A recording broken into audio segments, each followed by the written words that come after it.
we have already understood about the cell wall, that is outer covering of the cell. Now we will be moving on to the next portion. यहाँ पे भी हम लोगों ने काफी हद तक already discuss कर लिया था.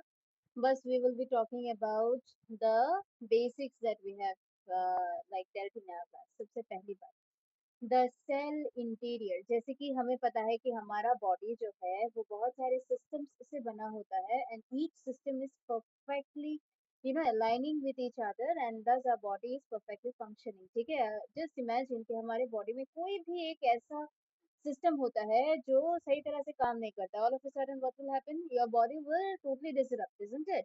तो सिमिलरली ये जो सेल जो है, ये सेल भी एक सिस्टम की तरह काम करता है जहाँ पे बहुत सारे ऑर्गेनेल्स होते हैं. ना इफ यू रिमेम्बर, हम लोगों ने ऐसे बहुत सारे ऑर्गेनेल्स के बारे में ऑलरेडी डिस्कस कर लिया है. Now we will follow your NCERT and we will see कि हम लोगों ने क्या क्या डिस्कस किया था और डायग्राम्स कैसे कैसे हैं तुम्हारे नए एनसीईआरटी में. क्लियर? देखो, सबसे पहला, the cell interior. Okay, the cell interior. So when we talk about this, that is a very coordinated system, because cell के अंदर होता है Golgi body, होता है endoplasmic reticulum, होता है cytoplasm, होता है cell membrane, होता है nucleus, etc., etc., etc. Okay. First of all, we just have to understand ये basic चीज है, ये. Okay. That is एक selectively permeable membrane होता है जिसको हम लोग plasma membrane बोलते हैं. ठीक है. और एक semi fluid jelly like substance कुछ ऐसा होता है, उसको हम लोग कहते हैं साइटोप्लाज्म. एंड होता है हमारे पास एक प्रोमिनेंट न्यूक्लियस. ये बहुत बेसिक चीजें हैं. अभी न्यूक्लियस के अलावा साइटोप्लाज्म में और बहुत सारी अलग अलग चीजें प्रेजेंट होती है जिसको हम लोग सब सेल्यूलर कंपोनेंट्स कहते हैं, and we give them special names. Okay, जैसे गोल्गी बॉडी, एंडोप्लाज्मिक रेटिकुलम, ये सब हो गया, and they are called organelles. तो ये जो ऑर्गेनेलिस होते हैं ना, ये हम लोग देख सकते हैं इन लोगों को यूजिंग इलेक्ट्रॉन माइक्रोस्कोप. राइट? हमने ऑलरेडी माइक्रोस्कोप के बारे में भी बहुत अच्छी तरह से पढ़ा है, but now we can actually view this organelles using electron microscope. Okay, so now this is our activity 2.4. We just have to study. देखो, यहाँ पे ए बी सी करके तुमको तीन टाइप ऑफ सेल्स दिया गया है. Uh, it is a very typical bacterial cell, एकदम सिंपल सेल है, कुछ इतना मतलब बहुत ज्यादा कॉम्प्लिकेटेड चीज है नहीं. बी में है तुम्हारा एक प्लांट सेल, ठीक है ना, एंड सी में है तुम्हारा एनिमल सेल. देखो, हमारे प्रीवियस डिस्कशन से हमें इतना पता चलना चाहिए कि जो प्लांट सेल है यानी कि बी, इसमें होता है सेल वॉल, जो कि तुम्हारे सी में नहीं होना चाहिए. एंड क्यों नहीं होना चाहिए? बिकॉज सेल वॉल जो होता है वो रिजिडिटी प्रोवाइड करता है, एंड हमारे बॉडी में अगर मतलब एनिमल्स की बॉडी में अगर रिजिडिटी आ गया तो मूवमेंट करने में काफी मुश्किल होगी. I get my point? Okay, इस एक्टिविटी को हम लोग थोड़ा सा स्टडी करते हैं. देखो, study the given diagram of a bacterial cell, a plant cell and an animal cell. Okay, now you have to observe the different structure present in each of them, and then you have to record your observation. Okay, सबसे पहला चीज हमें पता होना चाहिए कि एक bacterial cell है, वहां पे एक प्रॉपर न्यूक्लियस नहीं होता है.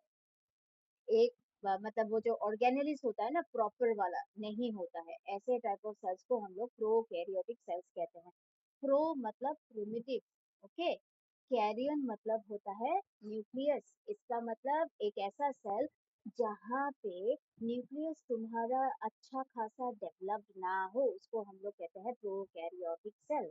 ओके, प्रोकैरियोटिक सेल में जो ज्यादातर सेलुलर एक्टिविटीज होती है ना, वो डायरेक्टली साइटोप्लाज्म में होती है, and this is even mentioned here. See, in prokaryotic cell most cellular activities takes place directly in the cytoplasm. ठीक है, लेकिन अगर हम लोग इसके ठीक उलट प्लांट एंड एनिमल सेल में देखते हैं जहाँ पे बहुत ज्यादा डिफाइंड न्यूक्लियस है, और बहुत सारे ऐसे ऑर्गेनेल्स भी होते हैं जो कि मेम्ब्रेन बाउंड होते हैं. रिमेम्बर, मेम्ब्रेन बाउंड शब्द का मतलब क्या है?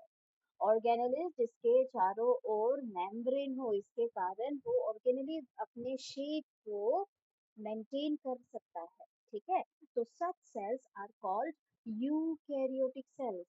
यू मतलब what? ट्रू. कैरियन मतलब न्यूक्लियस. राइट? तो अभी हम लोगों के प्रीवियस डिस्कशन के हिसाब से I can like better you people will be able to solve this table. Okay, so this will be your homework. अगर solve नहीं कर पाते हो तो we will discuss, but I think that you will be able to solve. तुमको बस ये वाला जो पिक्चर है इसको देखना है, स्टडी करना है, तुम्हारा प्रीवियस नॉलेज अप्लाई करना है, and then you have to solve this. Okay, now comparison between prokaryotic and eukaryotic cells. Right, देखो बहुत सिंपल है. प्रिमिटिव न्यूक्लियस होता है प्रोकैरियोट्स में. ओके, यूकैरियोट्स में तो obviously very well defined nucleus, isn't it? Diameter is very important. Okay, this is very important, right? Number of the cells in an organism, usually prokaryotes unicellular, मतलब एक ही cell होता है जो सारा function perform करता है. यूकैरियोटिक सेल तो इतना ज्यादा डेफिनेट है, न्यूक्लियस तो ऑब्वियसली बहुत सारे सेल्स होंगे, isn't it? Okay, membrane bound organelles prokaryotes में नहीं होते क्योंकि ज्यादातर जो ऑर्गेनेलिस है वो डेफिनेट होते ही नहीं है, लेकिन यूकैरियोट्स में बहुत ज्यादा डेफिनेट स्ट्रक्चर्ड होते हैं. Similarly membrane bound nucleus prokaryotes में प्रेजेंट नहीं होते हैं. यूकैरियोट्स में you will be able to see. Alright, so this is up to your prokaryotes and eukaryotes. Now, the next topic of our discussion will be why do eukaryotic cell need this organelles?